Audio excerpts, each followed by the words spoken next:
I'm Patrick Lancaster, and right now we are in the center of Donetsk, the capital of the Donetsk People's Republic, one of the two breakaway regions that broke away from Ukraine in 2014, which was followed by almost now an 8-year war.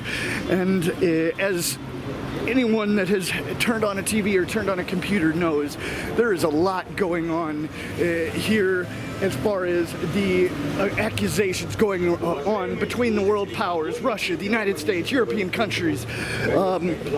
Just yesterday, the top general in the United States said that Kiev could fall in 72 hours if Russia invaded. One of the top aides of Biden said that as soon, any day now, or as soon as tomorrow, Russia could invade. 2 days ago, the United States said that Russia wouldn't be ready to invade until the middle of February. And a few weeks before that, they said Russia was ready at the middle of January. They just can't make up their mind, and they can't base any facts off it. A journalist from AP confronted the White House on where is the evidence of this so-called false flag attack that the U.S. keeps pumping, saying that Russia is preparing a false flag attack in pretext for the invasion. They won't come up with any evidence. But they just keep fueling the fire. Even Ukraine says there's no evidence there's going to be an invasion. But just a couple hours ago, the Australian Prime Minister said again to his Australian citizens in Ukraine, now is the time to leave. So it seems like every world power except for Ukraine and Russia thinks there's going to be an invasion.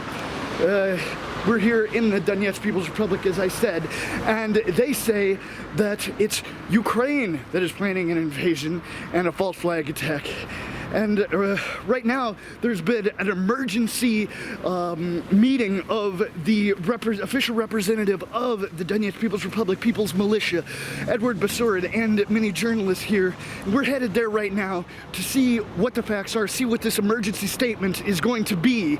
And we're going to find out all the facts here on the ground in Donetsk, because there's very little information coming out of here, because the Western mainstream media won't show you the facts here because it doesn't fit their media and their narrative.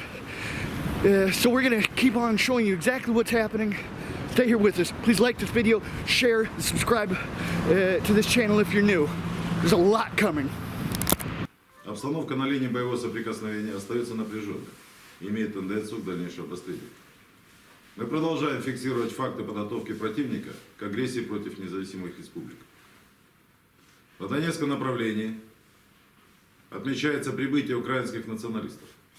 Расположение 54-й отдельно механизированной, 56-й отдельно мотопехотной бригад прибыли два подразделения, состоящие из боевиков правого сектора, численностью по 70-80 человек каждый.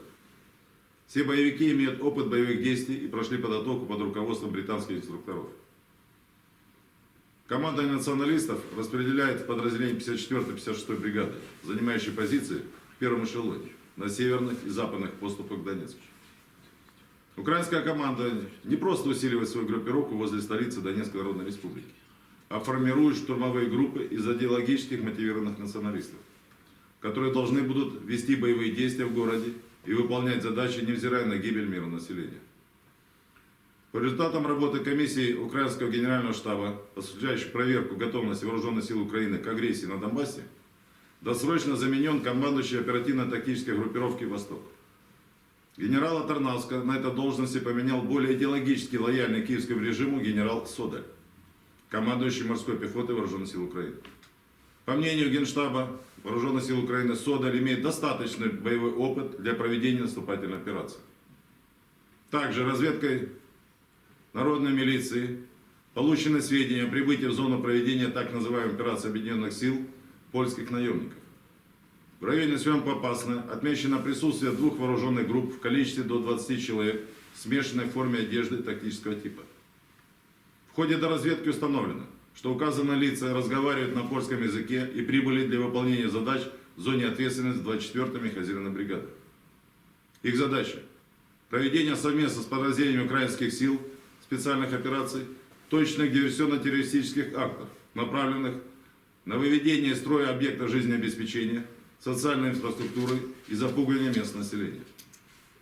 Считаем, что перед началом наступления украинской армии наемники попытаются нанести наиболее значимый урон объектам гражданской инфраструктуры с целью вынудить нас на ответные действия, которые украинская сторона, оправдываясь в глаза мирового сообщества, попытается использовать как предлог для начала боевых действий.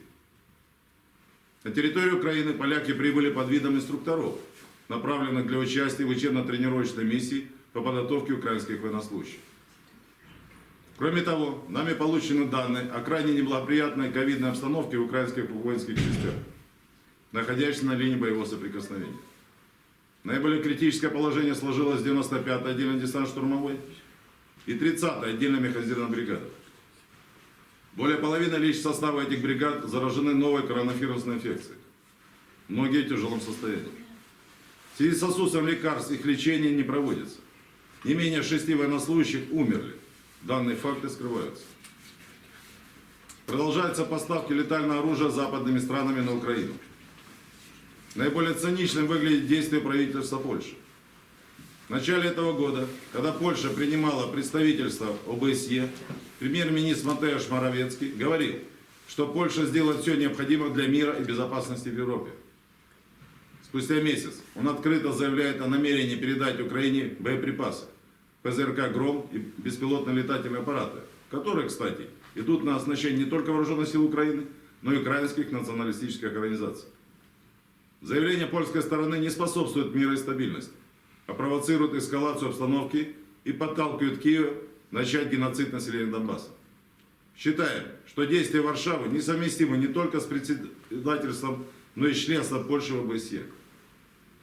Управление народной милиции будет продолжать отслеживать все изменения и обстановки у наших границ и информировать вас обо всех наиболее важных изменениях. Большое спасибо, до свидания. And you won't see any of that in the Western mainstream media. Polish mercenaries helping Ukraine on the front line. No, you won't see that. But just yesterday, the 8th shipment of lethal aid, as they call it, came from the United States to Ukraine. Things are definitely boiling over.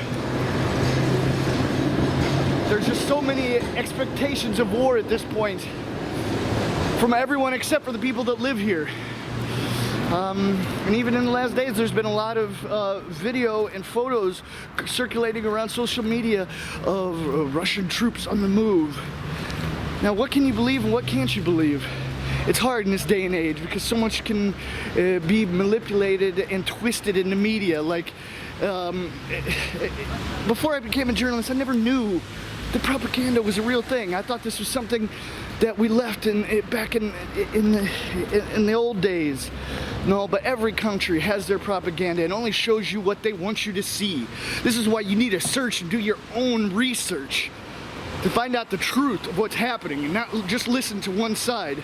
Listen to both sides. Don't just listen to me, because I'm here in the Donetsk People's Republic reporting here what I can. I can't go to Ukraine because Ukraine won't allow me to report there because I've been showing the truth of what's happening here, how they bomb civilians.